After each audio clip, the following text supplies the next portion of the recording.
Hi, this is Victoria Strombom, Coastal Realtor with Certere Properties, and I've had the pleasure today of being here with Allycyn Bennett of Sandstone Financial. I've often told you that we have three parties to a transaction: a buyer, a seller, and a lender. So I'm grateful to be bringing to you the expertise of Allycyn Bennett, who has had over 30 years of experience, markets to over 50 lenders, and has an outstanding closing ratio of 99.3%. I've had the pleasure of working with Allycyn before, and I'm eager to share her insights with you today. So we talked a little bit about the changes in today's market and lending market, and I just wanted to ask you, what advice do you give buyers that are coming to you today in the lending market? So for a buyer that's looking to purchase a property, I think one of the most important and significant steps they can take before they write that offer is to either get pre-qualified, and if they're so inclined, to take it one step further and actually get pre-approved for that loan. Excellent. Is it ever possible? I know when I'm writing offers, often my clients are up against a cash offer. Is it possible to get the loan approved to the point of underwriting approval, so all we're waiting for is the appraisal? How far can you take that? Right, so that's considered a to be determined loan, and every lender treats that a little bit differently. When volume is very high and lenders don't have the support staff to actually issue a formal approval on a to be determined property, they may postpone that. But in a normal market where turn times are not being compromised on those actual transactions, they will offer a formal pre-approval on a TBD property. Okay, so if I'm looking, I'm always hindsight being 20/20. If I'm saying, okay, I'm looking for a house to buy, we know that that is a process in itself. If I started this process with you, how quickly could I expect, not in a rush, but realistically, to have a pre-approval or actually even an underwriting approval subject to an appraisal? The challenge I experience with that is that every borrower works differently. Some borrowers are very organized and can gather the items that are needed very quickly. Others have work schedules that are difficult, have children at home in the evening, and so those borrowers can take a lot longer to actually gather the items.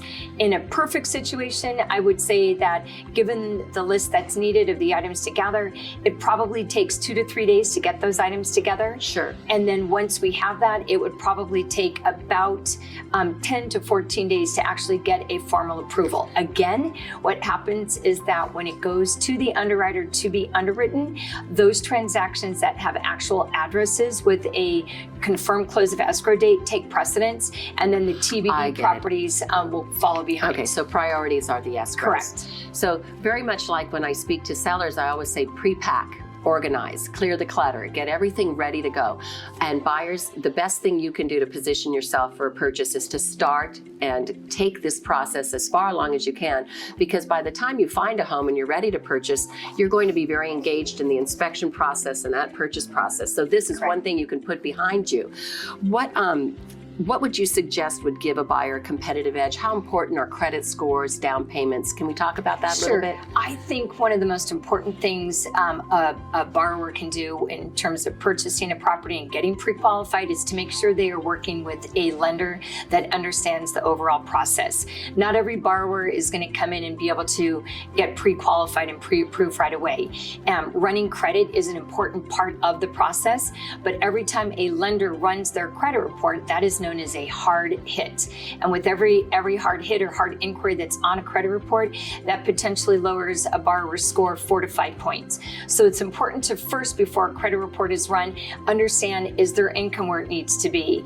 Do they have the down payment already there? Are they looking at making a job change? Do they already know of credit issues that they have that we can address? So what I try to do is, before I actually run a credit report, I try to get enough information to determine, are we at the point where it's now prudent to run that report? One of the other things the borrower can do is they can actually access their credit online for free and have it be a soft pull and not a hard pull. And so many times we can work off that credit report as we're actually going through the pre-qualification process. And then ultimately, if they want to get formally pre-approved, a credit report with a hard inquiry has to be run. That is such an important piece of advice. I remember a client that actually obtained a car loan mid-escrow, and it was enough just to dive that credit report down, or they thought maybe I'll shop a loan with another lender, it was enough to bring it down. That's so important. I like that idea of the soft credit reporting. And just to clarify, Victoria, there's a borrower can shop for a mortgage within a 14-day time frame, and even if they go to multiple lenders and their credit report is run and it's a hard inquiry, it will show up, but it will not hit them each and every time. So there's a 14-day period that they can actually shop, and it's not just for mortgages. It could be for a car loan or a car lease. That's one category. Mortgage is another. It could also be revolving credit. So each one of those categories counts separately, but a borrower can actually shop within 14 days, have different multiple inquiries on there, but it will only hit them once. But see, this is the difference when you're working with a professional like Allycyn, because you can understand what these potential pitfalls are and how to avoid them, while also accomplishing what you might want to be pursuing on the back end for your own needs or advocacy. Thank you. That's brilliant. Question, so many of the clients say, well, the rates are this right now. How long can a buyer lock in a rate? And I want to talk to you about that. And I also want to talk to you about, we're seeing more sellers wanting to lease back on a property you have retained possession. Okay. So sure, let's address the rate lock question first. So once the borrower is in escrow, that's when they can get a rate locked in. Lenders don't literally lock a rate in until a property's been identified and escrow is open, because they need to know how long is the escrow period. So lenders will lock in for 15 days, 30 days, 45 days, 60 days, 90 days, 120 days. Wow. Some now are even going to start offering 150 days.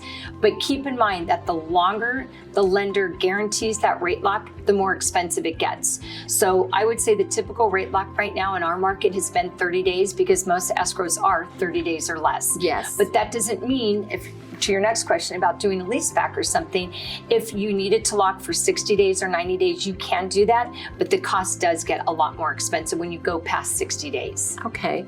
So as far as the seller lease back, we have a buyer who, is wanting to occupy the loan as an owner occupant. But now if the seller's leasing back, how does that translate to a lender? And lenders understand that situation. I think we're seeing that more and more now because there's less inventory. Correct. So a seller sells their property and then they're wondering, where am I going to go? So to do a lease back on that, it's not a problem. Lenders will always allow 30 days. Anything past 30 days is going to be on an exception basis, because the definition of an owner-occupied property is that they will occupy that within 30 days. I've seen many exceptions to 45 and even 60 days, but past 60 days, it's likely not going to happen. Okay, so I have a counteroffer coming back to me, and they want the seller to be able to lease back for 45 or 60 days. And my buyer wants to sign that. How quickly can you determine, not to put you on the spot? Every lender is different with that. So the Fannie Mae Freddie Mac rule states 30 days. Yes. To go 15 days past that is typically acceptable, but to go past that, there would have to be an extenuating circumstance and a letter of explanation to address why they need 60 days. Got it. Many times the lender will actually look at the borrower also. Do they own other real estate? Is it possible that they're maybe not even going to be occupying this property? So they're going to look at the whole situation first before they determine that. But I say to play it safe, do 30 days, know that 45 days is likely and 60 days would be an exception. Good. I tend to be a very conservative person, and I like to establish realistic expectations. And I know we've seen so many changes in our market, especially with staffing. And we talked briefly about appraisers and what can we realistically expect time-wise for appraisals, because we'll get these offers and counteroffers back, and they'll say, buyer to remove all contingencies within 10 days. Well, we may be ready, willing, and able, yet we're working with third parties that we have to make sure they're capable of completing these tasks. How do you address that? Well, I think the appraisal arena has been probably one of the most challenging during COVID. When COVID first started, a lot of the lenders tried to come up with appraisal waivers through Fannie and Freddie. So we ended up seeing on conforming loan amounts, or really was any loan amount under $1 million, so $999,999, we started seeing more appraisal waivers. As restrictions got lifted and things started getting back to more of a normal routine, we have seen less of those appraisal waivers. And what has happened now is that, much like the labor shortages that we're experiencing with all products right now, there is a lack of appraisers. Wow. And so because there's a lack of appraisers, a lot of these appraisers are demanding higher fees, and they're being much more selective about the appraisal jobs they will accept. And so what's happening is that it is taking not just hours now to identify an appraiser to do it, an appraisal, it's taking days to do it. And so because of that delay, I would say that appraisal turn times have been the most compromised. One of the recent experiences that I had is that an appraisal was ordered, it was scheduled for, let's say it was a Thursday. On Wednesday, the appraiser got sick, found out that he had COVID. And so goodness. now what we had to do is we had to go back to the AMC, which is the appraisal management company, reorder that appraisal. It took an additional 2 days to identify an appraiser who would go back out there. And then it took an additional 2 to 4 days to get that new appraiser to go back out to the property. So again, these are unforeseen situations and circumstances, but they are arising. But to be realistic, right? I would say realistically, to remove an appraisal contingency, it needs to be 17 days. This is really such important information because you're also waiting, if I understand correctly, on documentation from escrow before Correct. you can even order the appraisal. So now we haven't even opened escrow yet, but the clock ticks from the date of acceptance of an offer. Correct. So let me clarify that if I may. So before an appraisal can actually get ordered, the borrower has to acknowledge the loan estimate, otherwise known as the LE. Once the borrower acknowledges that loan estimate and their intent to proceed, then the lender can order the appraisal. The challenge is that before that loan estimate can actually be generated and sent to the borrower, the lender is relying on the escrow officer to gather what's called a master estimate of fees from all third parties. Goodness. So it would be from the title company, of course from the escrow company, Right. the lender, if there's an association, all third party fees have to be put together on that master estimate because the lender is bound by that. And there are different tolerances or lack of tolerances on those. So it's important for that loan estimate to be accurate. So many escrow officers are also buried and they are delayed in getting their Correct. fees from title or other third parties. So it's not just a matter of your offer's accepted, we're going to order the appraisal tomorrow. It doesn't work that way. So there is a delay before we can actually get an appraisal ordered after the offer is accepted. So this is just so important as a buyer because it falls into a little bit of the buyer beware category of really knowing this knowledge is power. Don't paint yourself into a corner because if the process takes longer, the time frame on your purchase contract is still ticking along. And although communication is key, if there's a backup offer, that may be an opportunity for that seller to notice you to perform. So time frames and not backing yourself into a corner on time frames are so important. And even when you're dealing with the best of the best, this is reality. So let's shift gears and go to good news because I wanted to talk about where interest rates are and the fact that we have some changes in the amount that you're going to be able to borrow. Correct. Okay. So every year, loan limits are reevaluated, and those loan limits typically are reevaluated in the third quarter. This year, they have already determined what those loan limits are going to be with Fannie and Freddie Mac, Fannie Mae and Freddie Mac. And so the loan limit for a conforming loan, and this is nationally, a conforming loan was at $548,250. It has been announced that that loan limit has been increased to $625,000. Excellent. Now, normally we would have to wait until the tail end of December or January 1st to start doing that. But there are many lenders right now that are already accepting loan applications at that $625,000 Oh, loan limit. fantastic. Fantastic. In addition, on top of the Fannie Mae conforming loan limit, there's what's called the high balance loan limit. And the high balance is still underwritten by Fannie Freddie. And that loan limit right now has been at $822,375. The proposal on that is that that loan limit will go up to about $933,000. It's a huge increase. It's about a 14% increase on both loan limits. That's not effective yet. It'll likely be effective in December as late as January 1. But these loan limits are what used to be 2 years ago considered very jumbo loan limits. But with home prices accelerating across the nation and the median values going up, et cetera, Fannie and Freddie have proposed these new loan limits. So you're borrowing borrowing power is just incredible right now. Correct. And rates. So let's talk roughly where rates are on both of those types of loans. Okay. Fixed so rates. if I may, I'm going to address 3 different areas. So Please. we'll address the conforming loan limit, which will be at 625, the high balance loan limit, which will potentially be at 933, and then a jumbo loan, which is any loan amount over that 933. Right. In the past, there's been quite a difference between a high balance and a jumbo interest rate, or a conforming and a jumbo interest rate. During the pandemic, we've seen a lot of changes that I don't think any of us anticipated. One of those being that the delta between a jumbo interest rate and a conforming rate is very small right now. In the past, that delta has been as great as 3/4 of a point, plus or minus. Now we're seeing the difference between a conforming loan and a high balance loan, maybe 1/8 of a percent, and then between a high balance and a jumbo loan, maybe only another 1/8 of a percent, maybe a quarter. It is. I don't know if that will continue or how long that will continue, but right now that's where we're at. So I'm going to answer your question with where rates are right now, knowing that with inflation and the discussion about inflation and the Fed's decision to start tapering the purchase of bonds, it is very likely that rates will continue to go up. That being said, conforming loans right now are in the high 2 range, 2.75 to 2.875. Incredible. And then the high balance loans are going to be 1/8 to 1/4 higher. And then jumbo loans are in the low 3s right now. So again, there are a lot of variations to that.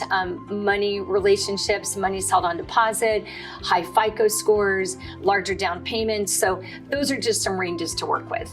It just blows my mind, and not to date myself, but I started in the business in 1985, and my client's very first loan we just cheered was 17.75% fixed.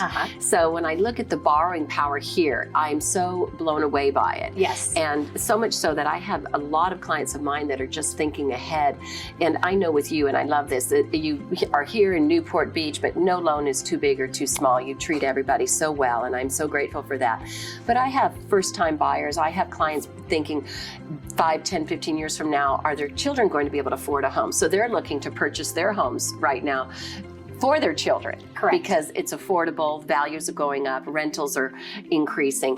We also talked a little bit about loans such as a 5% down loan, because I don't want any buyer to get discouraged.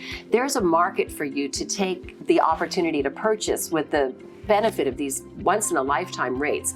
Let's talk about some of the unique loans available. Sure. So I want to discuss a few of the government loans, which a lot of people hear the term FHA or VA and they want to run because they just think that there's a negative stigma with that, and that is so far from the truth.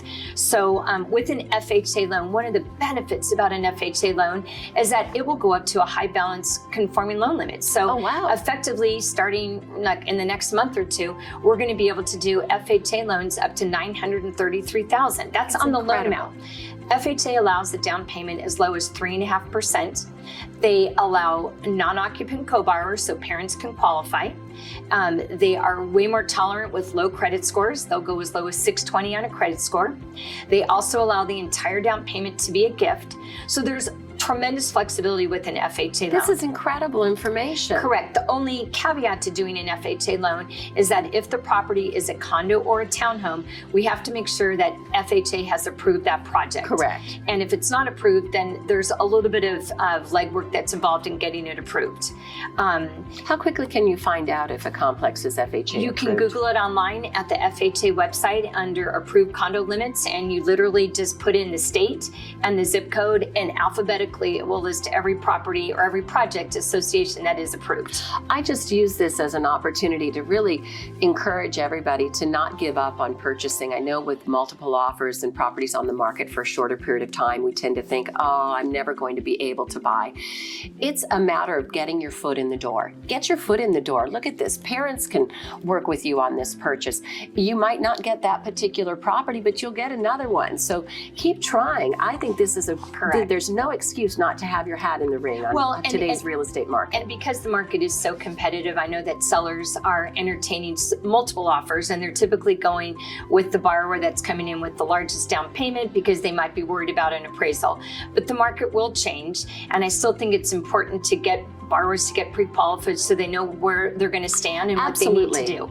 And if they don't go FHA, they can come in and go conventional with 5% down. Right. So we can still do a 95% loan to value up to a $933,000 loan amount. And then going into the jumbo arena, lenders are now allowing an 80-10-10. So a borrower can come in with 10% down, the bank can carry the other 10%, and we can still do an 80-10-10, and we can do those loan amounts up to like $1.5 million.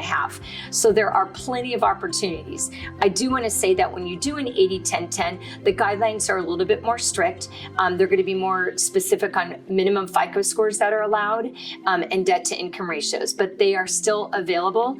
During COVID, they were sort of put on the shelf, but everything is being reintroduced on a daily basis. On an 80-10-10, Allycyn, one of the things I understood, and correct me, 10% down, the 10% second was usually an adjustable, and then the 80% was a fixed.